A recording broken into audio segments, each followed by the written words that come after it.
మీ జీఐఈటీ ఇప్పుడు జీజేయుగా మారింది. 2000కు పైగా ప్లేస్మెంట్స్, ఐపీఎం, కేపీఎంజీ వంటి సంస్థలతో ఇంటిగ్రేటెడ్ కోర్సులు. యూపీఎస్సీ కోచింగ్, అడ్మిషన్లు ఓపెన్.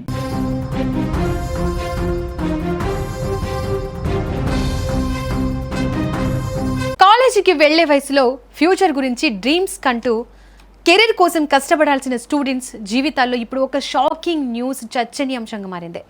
కర్ణాటకలో 7,000 మందికి పైగా కాలేజీ స్టూడెంట్స్ హెచ్ఐవితో ఉన్నారనే సమాచారం బయటకు రావడంతో ఒక్కసారిగా అందరిలో ఆందోళన మొదలైంది. సోషల్ మీడియాలో ఈ వార్త వైరల్ అవుతోంది. కానీ అసలు ఈ సంఖ్య ఏం చెబుతోంది? నిజంగా పరిస్థితి అంత ప్రమాదకరంగానే ఉందా? అసలు కర్ణాటకలో ఏం జరుగుతోంది? నేషనల్ ఎయిడ్స్ కంట్రోల్ ఆర్గనైజేషన్ విడుదల చేసిన గణాంకాల ప్రకారం కర్ణాటకలో ప్రస్తుతం సుమారు 2,60,000 మంది హెచ్ఐవితో జీవిస్తున్నట్లుగా గణాంకాలు చెబుతున్నాయి. వీరిలో దాదాపు 2,05,000 మంది మాత్రమే రెగ్యులర్ ట్రీట్మెంట్ తీసుకుంటున్నారు. అంటే ఇంకా వేలాది మందికి తమకు హెచ్ఐవి ఉందనే విషయం కూడా తెలియకుండా ఉండే అవకాశం ఉందని అధికారులు చెబుతున్నారు. అందుకే ముందుగా గుర్తించడం, వెంటనే చికిత్స ప్రారంభించడం ఇప్పుడు ప్రభుత్వ ప్రధాన లక్ష్యంగా మారింది. ఇందులో అందరినీ ఎక్కువగా షాక్కు గురిచేసిన విషయం ఏమిటంటే హెచ్ఐవితో నమోదైన వారిలో 7,000 మందికి పైగా కాలేజీ స్టూడెంట్స్ ఉండడం. అయితే దీనిని చాలా మంది తప్పుగా అర్థం చేసుకుంటున్నారు. ఇది ఒకే కాలేజీలో జరిగిన ఘటన కాదు, ఒకే రోజులో బయటపడిన కేసులు కూడా కాదు. రాష్ట్ర వ్యాప్తంగా వివిధ కాలేజీల్లో చదువుతున్న విద్యార్థుల్లో ఇప్పటికే నమోదైన కేసుల సంఖ్య మాత్రమే.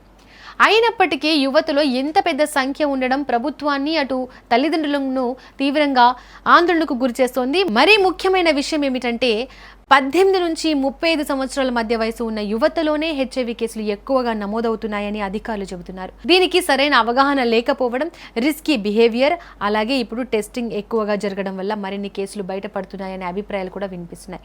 ఏది ఏమైనా యువతలో అవగాహన పెంచాల్సిన అవసరం ఉందని నిపుణులు స్పష్టం చేస్తున్నారు. ఈ పరిస్థితి సీరియస్గా తీసుకున్న కర్ణాటక ప్రభుత్వం వెంటనే యాక్షన్ ప్లాన్ సిద్ధం చేసింది. రాష్ట్రంలోని అన్ని గవర్నమెంట్, ఎయిడెడ్, ప్రైవేట్ కాలేజీల్లో HIV awareness programs, counselling sessions, voluntary testing camps నిర్వహించాలని ఆదేశాలు జారీ చేసింది. అయితే ఇక్కడ ఒక విషయం గుర్తుపెట్టుకోవాలి. సోషల్ మీడియాలో ప్రచారం జరుగుతున్నట్లుగా ప్రతి విద్యార్థికి టెస్ట్ కంపల్సరీ కాదు. టెస్టింగ్ పూర్తిగా విద్యార్థి అంగీకారంతోనే జరుగుతోంది. ఎవరిని బలవంతం చేయవద్దని ప్రభుత్వం స్పష్టం చేసింది. అంతేకాదు, ఒకవేళ ఎవరికైనా హెచ్ఐవి పాజిటివ్గా నిర్ధారణ అయినా వారి వ్యక్తిగత వివరాలను పూర్తిగా కాన్ఫిడెన్షియల్గా ఉంచాలని అధికారులకు ఆదేశాలు ఇచ్చింది.